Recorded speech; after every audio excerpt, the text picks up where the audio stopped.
আসসালামু আলাইকুম, welcome to বন্ধু 360। আশা করছি প্রত্যেকেই অনেক ভালো আছেন। ব্লুম মাইনিং এ আমরা যারা কাজ করেছি ফাইনালি সেই এয়ারড্রপে এলিজিবল হয়েছে কিনা সেটা চেক করার অপশন চলে এসেছে। এবং আপনি কিভাবে এয়ারড্রপ এলিজিবল চেক করবেন এবং যদি আপনি এয়ারড্রপের জন্য এলিজিবল না হয়ে থাকেন সেক্ষেত্রে কিভাবে সমাধান করবেন, সম্পূর্ণ বিষয় নিয়ে আজকের ভিডিওতে আলোচনা করব। চলুন ভিডিওটি শুরু করা যাক। ওয়েল, ফার্স্ট অফ অল দেখতে পাচ্ছেন আমরা ব্লুম মাইনিং এর টেলিগ্রাম চ্যানেলে রয়েছে এবং এই চ্যানেলে তারা একটি টাইটেল দিয়ে পোস্ট করেছে যে are you eligible for the Bloom airdrop. আপনি ব্লুম এয়ারড্রপের জন্য এলিজিবল হয়েছেন কিনা এবং সেটা আপনি চাইলে এখন চেক করতে পারবেন। চেক করার জন্য তারা এখানে একটি লিঙ্ক দিয়ে রেখেছে, জাস্ট আমরা এই লিঙ্কের উপরে ক্লিক করে নিচ্ছি এবং ক্লিক করার পর এরকম একটি পেজ চলে আসবে। দেন নিচে দেখতে পারবেন check if you are in, just আমাদেরকে এই বাটনে ক্লিক করতে হবে। দেন ক্লিক করার পর একটু সময় নেবে, তারপরে দেখতে পারবেন আমার অ্যাকাউন্টটাতে এখানে টিকমার্ক চলে এসেছে এবং এখানে লেখা রয়েছে you are eligible, that means আমার অ্যাকাউন্টটা এয়ারড্রপ পাবে। এবং যদি আপনার অ্যাকাউন্টে এই ধরনের টিকমার্ক থাকে তাহলে আপনার জন্য অভিনন্দন, পরবর্তীতে আপনি এটি থেকে পেমেন্ট পেতে যাচ্ছেন। আর যদি আপনার অ্যাকাউন্টে কোনো কারণে নট এলিজিবল দেখায় তাহলে এখনো পর্যন্ত সময় রয়েছে, আপনি চাইলে কিন্তু খুব দ্রুত এই সমস্যাটি সমাধান করতে পারবেন। সো আপনাকে কি কি বিষয় মনে রাখতে হবে? প্রথমত হচ্ছে আপনার অ্যাকাউন্টে অবশ্যই 1 লক্ষ প্লাস বিপি বা ব্লুম পয়েন্ট থাকতে হবে।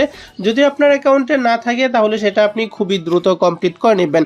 দ্বিতীয়ত হচ্ছে আপনার অ্যাকাউন্টে কমপক্ষে 750টা মিমি পয়েন্টস থাকতে হবে। যদি না থাকে তাহলে আপনাকে ট্রেড করার মাধ্যমে এই মিমি পয়েন্টসগুলো আর্ন করতে হবে। কিভাবে ট্রেড করে মিমি পয়েন্টগুলো আর্ন করবেন সেই ভিডিওটা প্রয়োজনে আমাদের টেলিগ্রাম চ্যানেলে আমি প্রোভাইড করে দিয়ে রাখবো। অথবা আপনার অ্যাকাউন্টে যদি প্রুফ অফ অ্যাক্টিভিটি থাকে সেক্ষেত্রেও কিন্তু আপনার এই অপশনে টিকমার্ক চলে আসবে। দেন রয়েছে অ্যাটলিস্ট 2 রেফারেল, যদি আপনার অ্যাকাউন্ট থেকে কমপক্ষে 2টা রেফার থাকে তাহলে কিন্তু আপনার কাজটা হয়ে যাবে। এবং সর্বশেষ হচ্ছে past CIBIL check. So CIBIL চেকটা হচ্ছে এক প্রকার যে আপনি আপনার অ্যাকাউন্টের সাথে কোনো ধরনের ইলিগেল কাজ করেছেন কিনা সেটা তারা চেক করবে। যদি সেই ধরনের কোনো কাজ না থাকে তাহলে কিন্তু আপনার এটা তো টিকমার্ক চলে আসবে এবং পরবর্তী আপডেটের মাধ্যমে আপনি পেমেন্ট পেয়ে যাবেন। সো এবার বিষয় হচ্ছে অনেকের অ্যাকাউন্টের ক্ষেত্রে এই সিবিল চেক এইটাতে সমস্যা রয়েছে। যদি আপনার এই 750টা মিমি পয়েন্টের ক্ষেত্রে সমস্যা থাকে তাহলে তো অবশ্যই আপনি ট্রেড করে এটা কমপ্লিট করে নিতে পারবেন, কিন্তু এই সিবিল চেকে যদি কোনো ধরনের সমস্যা হয়ে থাকে তাহলে সেটা আপনি কিভাবে সমাধান করবেন সেটা নিয়েও তারা আলোচনা করেছে। চলুন ভিডিওটি কন্টিনিউ করি। ওয়েল, যদি আপনার অ্যাকাউন্টে এই ধরনের কোনো সমস্যা থাকে যে পাস্ট সিবিল চেক এটা আপনি পাস করতে পারেননি, এটাতে আপনার টিকমার্ক নাই, সেক্ষেত্রে হচ্ছে আপনি আমাদের টেলিগ্রাম চ্যানেলটাকে ফলো করতে হবে। সেখানে দেখতে পারবেন একটা আপিলের লিঙ্ক রয়েছে, অথবা অফিসিয়ালি ভাবে তারাও কিন্তু একটা আপিলের লিঙ্ক দিয়ে রেখেছে। জাস্ট আমরা এখান থেকে এই লিঙ্কটিতে ক্লিক করে নিচ্ছি। ওয়েল, ক্লিক করার পর আপনার নিকট এরকম একটা ফর্ম চলে আসবে। এখানে আপনাকে কিছু ইনফরমেশন দিয়ে আপিল করতে হবে।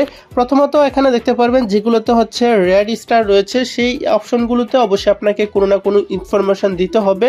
যেগুলোতে এ ধরনের কোনো কিছু নেই সেটাতে আপনি না দিলেও পারবেন। সো প্রথমত আমরা দেখতে পাচ্ছি ইউ টেলিগ্রাম ইউজার নেম। আপনার টেলিগ্রাম অ্যাকাউন্টের যে ইউজার নেমটা রয়েছে সেই ইউজার নেমটা এখানে বসিয়ে নেবেন।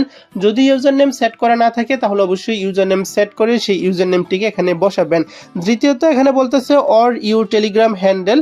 সো এটা আপনি দিলেও পারেন, যদি উপরেরটা দিয়ে দেন তাহলে নিচেরটা আর দেওয়ার প্রয়োজন হবে না।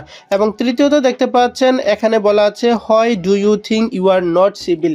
আপনি কেন মনে করছেন যে আপনি সিভিল না? সো সিভিলের বিষয়টি টোটালি যদি বলি, যদি আপনি কোনো ধরনের বট ইউজ করে থাকেন, কোনো ধরনের অ্যাপস ইউজ করে থাকেন, অথবা কোনো ধরনের ইলিগেল কোনো কিছুতে জড়িয়ে থাকেন আপনার অ্যাকাউন্টের পয়েন্টস বাড়ানোর জন্য, গেম খেলার জন্য, সেটাই হচ্ছে মূলত সিভিল। সো যদি আপনি মনে করেন যে হ্যাঁ আমি আমার এই অ্যাকাউন্টে ইলিগেল কোনো কিছু ইউজ করে নেই, সেক্ষেত্রে আপনি তাদেরকে এরকম কিছু একটা বলে দিতে পারেন যে আমি বিশ্বাস করি আমি ব্লুমের সকল নিয়মকানুন মেনে কাজ করেছি, আমি কোনো ধরনের ইলিগেল কাজের সাথে জড়িত হই নাই, অথবা হচ্ছে I am not used any illegal option, অথবা হচ্ছে ইলিগেল রোবট, ইলিগেল অ্যাপ, এরকম কিছু একটা লিখে দিতে পারেন। সো আমি জাস্ট এখানে কোনো ট্যাক্স আপনাদেরকে নির্দিষ্ট করে বলতেছি না। যদি নির্দিষ্ট করে বলি সেক্ষেত্রে দেখা যাবে একই ট্যাক্স ম্যাক্সিমাম ইউজার ইউজ করবে, সেক্ষেত্রেও কিন্তু আপনার অ্যাকাউন্টটা এলিজিবল নাও হতে পারে। সো আপনি আপনার নিজের মতো করে এখানে একটা ট্যাক্স বসিয়ে দিবেন। দেন হচ্ছে এখানে বলতেছে যে আপনার ব্লুমের কয়টা অ্যাকাউন্ট রয়েছে। সো যদি আপনার অ্যাকাউন্টে একাধিক অ্যাকাউন্ট থাকে সেক্ষেত্রেও কিন্তু আপনি সিভিলটা পাস করতে পারবেন না। যদি আপনার এই ডিভাইসে শুধুমাত্র একটা অ্যাকাউন্ট থাকে তাহলে কিন্তু আপনি সিভিলটা পাস করতে পারবেন। সো আপনার অ্যাকাউন্টে বা মোবাইলে যদি একটা অ্যাকাউন্ট থাকে তাহলে অবশ্যই এখান থেকে আপনি 1 সিলেক্ট করবেন। এবং সর্বোপরি এখানে বলতেছে যে আপনি যে টন ওয়ালেটটা কানেক্ট করেছেন সেই ওয়ালেটটা কয়টা ব্লুমের সাথে কানেক্ট রয়েছে। সো যদি আপনার একাধিক ডিভাইস থাকে এবং সেই ডিভাইসও যদি কানেক্ট থাকে তাহলে আপনি সেই নাম্বারটা বসিয়ে নেবেন। যদি আপনার টন ওয়ালেটটা শুধুমাত্র একটা ব্লুমের সাথে কানেক্ট থাকে তাহলে 1, যদি দুইটার সাথে কানেক্ট থাকে তাহলে 2, যদি তিনটার সাথে কানেক্ট থাকে তাহলে 3, আর যদি হচ্ছে 3-এর চেয়ে বেশি ব্লুমের সাথে কানেক্ট থাকে তাহলে আদার সিলেক্ট করতে হবে। আমরা বরাবরই বলি যে আপনি ভিন্ন ভিন্ন ওয়ালেট খুলে ভিন্ন ভিন্ন ব্লুমের সাথে বা হচ্ছে ভিন্ন ভিন্ন অ্যাকাউন্টের সাথে কানেক্ট করবেন। সো সেক্ষেত্রে আপনি এখান থেকে 1 সিলেক্ট করবেন, সিলেক্ট করার পর সাবমিটে ক্লিক করবেন। আশা করছি খুবই দ্রুত আপনার আপডেটটা পেয়ে যাবেন এবং আপনার অ্যাকাউন্টটা এলিজিবল হয়ে যাবে। মূল কথা হচ্ছে যদি আপনি সবকিছু ঠিকঠাক মতো রাখার পরেও আপনার অ্যাকাউন্টটা নট এলিজিবল আসে সেক্ষেত্রে কিন্তু আপনি এই ফর্মটা সাবমিট করতে পারেন। আর যদি আপনি ইলিগ্যাল কোনো কিছুতে জড়িয়ে থাকেন সেক্ষেত্রে কিন্তু এই ফর্ম সাবমিট করেও তেমন কোনো রেজাল্ট আসবে না। এবং সর্বশেষ আরও বলি তাদের স্ন্যাপশট কিন্তু 7 জুন। সো এই সময়ের পূর্বে কিন্তু আপনি চাইলে তাদের যে ক্রাইটেরিয়াগুলো রয়েছে সেগুলো যদি আপনি মিস করে থাকেন সেই ক্রাইটেরিয়াগুলো ফুলফিল করে খুবই সহজে এলিজিবল হতে পারবেন। সো এই ছিল আজকের মতো, কথা হবে পরবর্তী ভিডিওতে। ইনফরমেশনগুলো হেল্পফুল হয়ে থাকলে ভিডিওতে লাইক দিবেন, কমেন্ট করবেন এবং আমাদের চ্যানেলে সাবস্ক্রাইব করে অবশ্যই পাশে থাকবেন।